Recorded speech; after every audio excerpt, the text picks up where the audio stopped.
जय श्रीराम. श्री ब्रह्मचैतन्य गोंदवलेकर महाराज यांच्या प्रवचन या पुस्तकातील आज 16 फेब्रुवारीचं प्रवचन.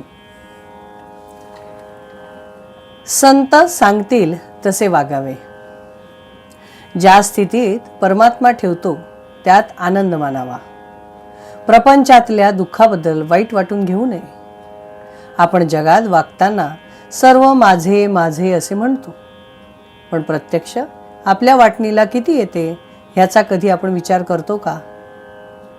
मिळण्याची आणि मिळवण्याची हाव वाढल्यामुळेच आपल्याला खरे दुःख होते. ही हाव नाहीशी व्हायला भगवंताच्या स्मरणात राहणे हा एकच उपाय आहे. मी भगवंताचा आहे ही जाणीव ठेवून वागावे. भगवंताकडे चित्त गुंतवून ठेवणे हाच खरा धर्म मानावा. जगाला फसवू नये आणि जगाकडून फसले जाऊ नये. नामात जो राहिला तो संत संगतीत राहिला. व्यवसाय आणि हौस याप्रमाणे आपण संगत धरतो. मनाची आणि नामाची संगत जोडून द्यावी. मालकाच्या बरोबर असलेला कुत्रा ज्याप्रमाणे धीट होऊन दुसऱ्यावर भुंकतो त्याप्रमाणे आपण भगवंताच्या आधाराने राहावे. भुंकू मात्र नाही.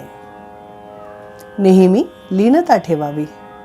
मी साधन करतो हे विसरून जावे. त्याबद्दल अभिमान धरणे म्हणजे साधनाला कमीपणाच आणणे असे आहे. आपल्या कामात लक्ष ठेवून सर्वांशी प्रेमाने वागावे. स्त्री दिराचा आणि सासू सासऱ्यांचा मान ठेवते ते नवऱ्याला खुश करण्यासाठीच. तसे भगवंताला ज्या रीतीने समाधान होईल त्याप्रमाणे आपण वागावे. डॉक्टरला जर आपण त्या काळ्या बाटलीचं औषध मला का नाही देत असं म्हणलं तर तो आपल्याला म्हणेल की अरे तो रोगच तुला नाही. त्याप्रमाणे संत ज्याची त्याची वृत्ती ओळखून मार्ग सांगत असतात. याकरिताच संतांची संगत धरून ते सांगतील तसे वागावे. ते वागतात तसे वागू नये. आपल्या पतंगाची दोरी आपल्या संतांच्या हातात द्यावी आणि खुशाल निश्चिंत राहावे. आपण गुरुने सांगितलेले साधन करीत जावे. म्हणजे साधनात पुढे वाट दाखवायला तो उभाच असतो.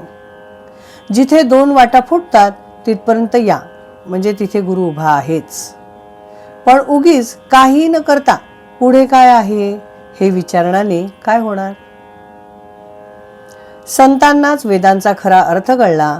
त्यांचे केवढे उपकार सांगावेत की त्यांनी तो अर्थ आपल्याला सांगितला.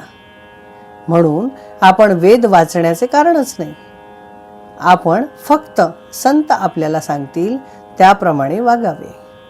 त्यातच आपले घुसडू नये. आपले काम खात्रीने झालेच पाहिजे.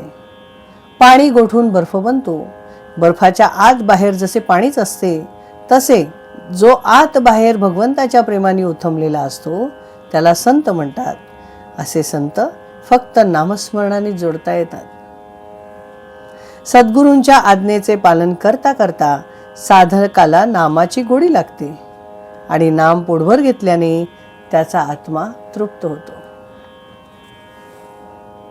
जय श्रीराम.